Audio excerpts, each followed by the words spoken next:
Hello guys! Hello! This is for Libra. Libra, welcome dito sa aking channel, Kapalaran 888. Welcome guys. Alamin natin kung anong messages, vibration, gabay, energy para sa inyong lahat. This is general reading, so I hope na maka-resonate kayo. Okay, Libra. Libra, butterfly, and starfish.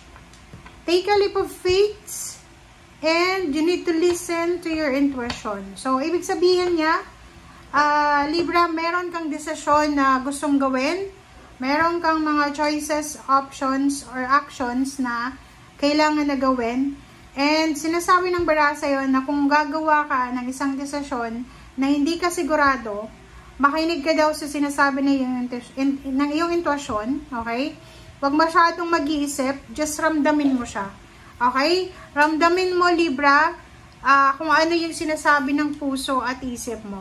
Okay? Hindi lang puro emotions. Make sure na bigyan din natin ang intuition natin ng parang siya naman ang bida sa ngayon.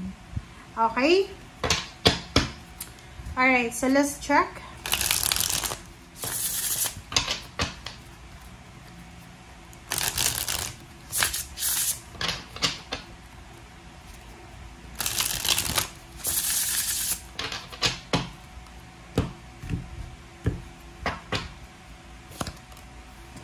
Okay, creative spark.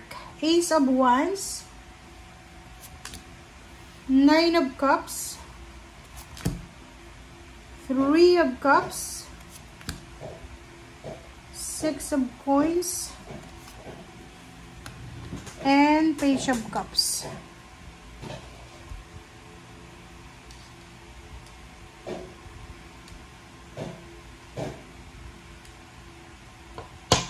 Okay. Sa ilalim natin is 3 of Wands, Ace of Coins, wow, and the Tower. So, nakikita ko sa'yo dito, meron ditong mga Libra na siguro, sa past months, or maybe last year, sinasabi ng bara sa'yo dito na meron kang pinagdaanan na financial sufferings or financial distraction. Kumbaga, marami kang pinagdaanan na problema, lalo na sa usaping pera. Okay? Marami kang, kumbaga, troubles, trials, tribulations na pinagdaanan, lalo na sa salapi. Yung 3 of Wands, sinasabi ng barasyo dito na, naghintay ka. Kumbaga, sa mga panahon na marami kang pinagdaanan na problema financial, parang instead na maging negative ka, siguro naging strong ka. Kaya ngayon siguro sa panahon na to, like September, October, ay siguro nakaranas ka ng financial prosperity and abundance. Or nakakaranas ka ngayon. Like nakakabangon ka. Kumbaga, yung mga pinagdaanan mong financial problems ay ginawa mo siyang stepping stone para maayos yung mga financial mo, 'di ba, sa ngayon. Or parang yung mga financial problems mo dati, ayun na nga, ginawa mo siyang stepping stone, and ngayon ginawa mo siyang parang lesson learned sa'yo, and ngayon doon ka humuhugot ng lakas sa mga bad experiences mo.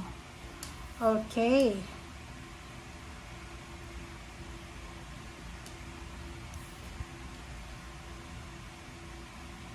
Okay, Ace of Wands, 9 of Cups, 3 of Cups, 6 of Coins, Page of Cups. So, there's incoming here, okay? Relationship and money. Sinasabi ng bara sa'yo na mayroon sa inyo dito, Libra, na kahit may edad ka na, nasa 50 plus, or bata ka pa, marami kang pangarap sa buhay. And until now, parang yung iba sa inyo, unti-unti nyo nang yung iba hindi pa natutupad, pero yung iba natutupad nyo na ng paunti-unti. Okay. So, dito sa Page of Cups, sinasabi ng barahan na lahat ng intention mo, good intention, ambition mo sa buhay, lalo na sa pera, ay magkakatotoo yan. Kumbaga, napakasipag mo, magaling kang dumiskarte, magaling kang makisama. So, walang imposible na umasenso ka. 'Di ba? Yung 6 of Coins, sinasabi ng bara sa'yo dito na isang water sign, Pisces, Scorpion, Cancer, or Earth signs, Virgo, Capricorn, and Taurus, ang posibleng makakatulong sa'yo. Like, susuportahan ka nila sa mga plano mo, or pwede mo silang mahinga ng tulong, like financial or emotional. This October, nakikita ko sa'yo dito na sobrang rewarding yung October na to. Kasi maraming okasyon gatherings, emotional and financial gatherings. Pwedeng may salary increase, higher position, meron ditong promotion, merong good news, pwedeng maraming okasyon, maraming gatherings, happy celebrations ka na isa-celebrate. And nakikita ko sa'yo dito na sobra-sobra kang excited this month, excited, motivated, driven ka sa kung ano man to na pinagkakabalahan mo sa ngayon. Alright.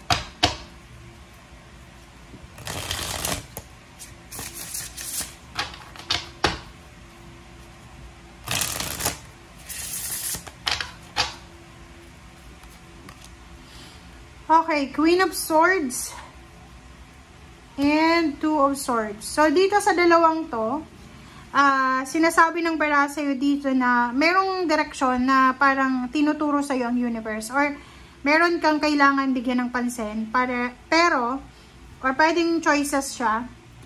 Parang nakikita ko sa'yo dito na sa choices na to na pinagpipilian mo, kailangan mong maging honest dito. Okay? Maging honest ka. Kumbaga, kailangan mong magpakatotoo.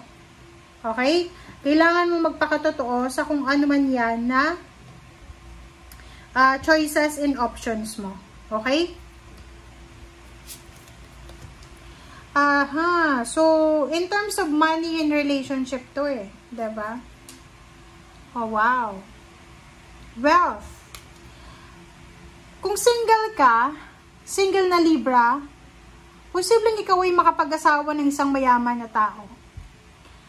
Kung ikaw naman ay may asawa na, possible na mayroong isang tao na mayaman, connected sa'yo, na posibleng siya ay magiging partner mo, like business partner, or pwedeng yung mayaman na to ay isa sa mga magiging mentor mo, suporta, susuportahan ka niya sa mga ambition mo sa buhay. So, nakikita ko, you're lucky kasi yung mga plano mo sa buhay, mga pangarap mo sa buhay, 101% na makukuha at makukuha mo to. Kasi ang daming mga tao sa paligid mo na willing to support you, willing to parang maging mentor mo. Okay? Ang dami mong connection mayaman, mga maimpluwensya sa lipunan na pwedeng makatulong sa'yo. Okay? Thank you guys. Bye!